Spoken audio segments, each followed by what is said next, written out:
Hey guys, what's up? So it's another really hot day, but I wanted to talk about something more specific to the serve, and I'm going to be talking about toss mechanics. So these mechanics it might differ a little bit based on different people, and if you practice one thing enough, you'll be able to do it consistently.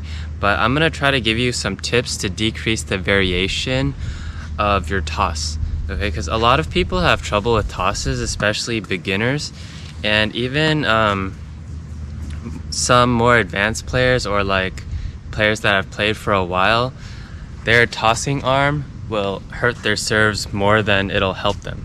So I'm gonna go through a couple points.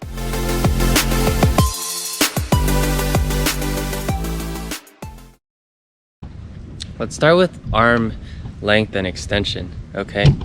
So here you see on my serve, right? You see on my serve, I start right about here.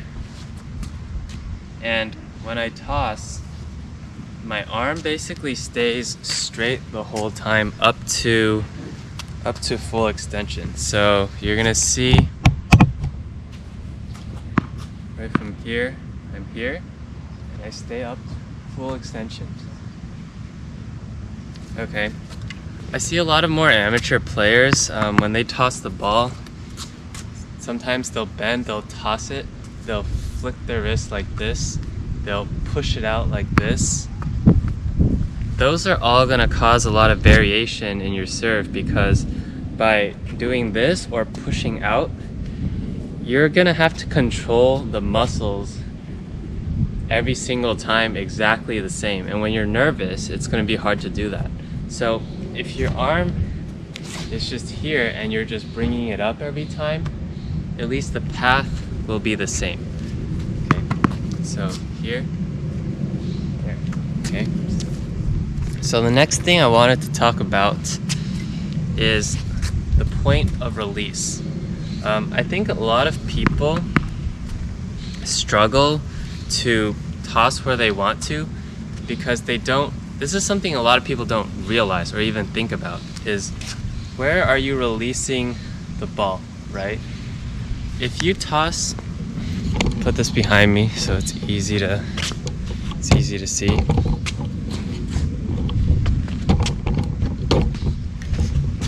Okay, so if I toss and my release point is too low, the ball, unless I get my wrist like this, the ball is going to go this way, right? If I toss and my release point is too low, it's going that way. And now if I hold on to the ball too long, it's going behind me. Okay, so here, so even if I stop my arm, it's going behind me, right? So I usually release it right around here. Okay. So that's the other thing, release point. You want to find your optimal release point to where like you think you can replicate that timing over and over and over. So of course on a kick serve, I might hold it longer and just let it go back. This is something people don't think about a lot, and after you get used to it, you shouldn't think about it too much, but it's just another perspective if you're having a lot of trouble on where your toss is going and you can't really seem to find the issue, okay? Because you don't want to manipulate your toss with your wrist too much. You just want to let it go. Okay, so I'm gonna go into a finer detail right now, and that's like my hand and my fingers when I'm tossing. So I try as much as possible not to invoke anything extra onto the ball. So naturally, the ball actually spins off of my fingers. I think it's a myth that you shouldn't have any spin on your toss, and I don't think that's correct, because I don't think it's natural to do so, because that means you're releasing like this, like a knuckleball, whereas you just keep it and let it roll off your fingers this way. Keep your palm up the ball will naturally have a little bit of spin.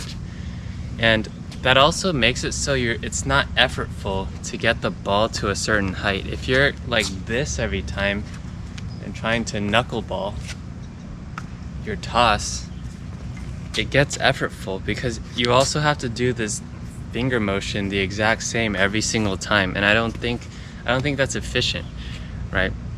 A little bit spin imparted on your toss is not going to throw off your serve, especially if you're trading off for a much more relaxed and efficient toss, which makes just the rest of your serve better. Okay. The last thing I want to talk about regarding the toss is your tossing arm is going to determine the orientation for the rest of your body. So after you toss the ball, you want to be able to hold this up. So you're going to be here and you're going to hold this up. Okay, you want this around, outstretched like this. And I would say the shoulder angle toward the net post a little bit. Okay, so let's get a full view of my serve from the front. So I'm here, I'm facing there, and I'm here.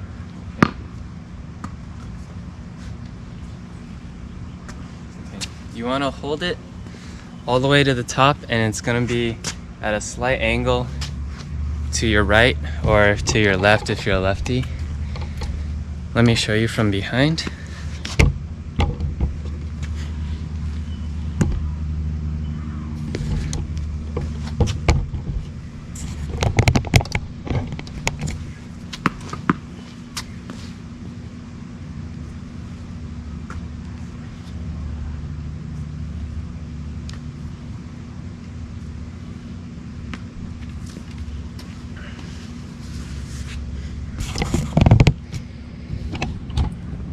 So yeah, full extension, and it allows you to keep your left shoulder up and closed as long as possible, which is what you want. I'm gonna find some shade.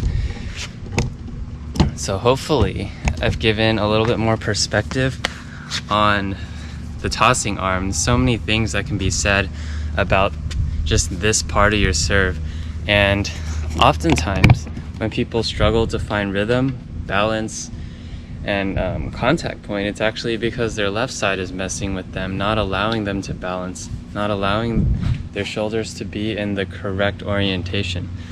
So it's something to think about, and I think if you learn this part, you'll find that the actual arm swing of the serve will start to get a lot smoother and a lot easier, just because you're not inhibited by this part, and this isn't pulling you away and allowing you to extend as much as you want, basically. So yeah, that's my tossing lesson, or those are the key points I think that people should pay attention to.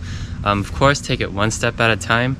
You don't have to try all 4 things, however many things I said in this video at once, but try to take it step by step, and eventually your left side and your tossing arm will improve a lot. So yes, thank you as always. Don't forget to like and subscribe. Have a good day. Peace out.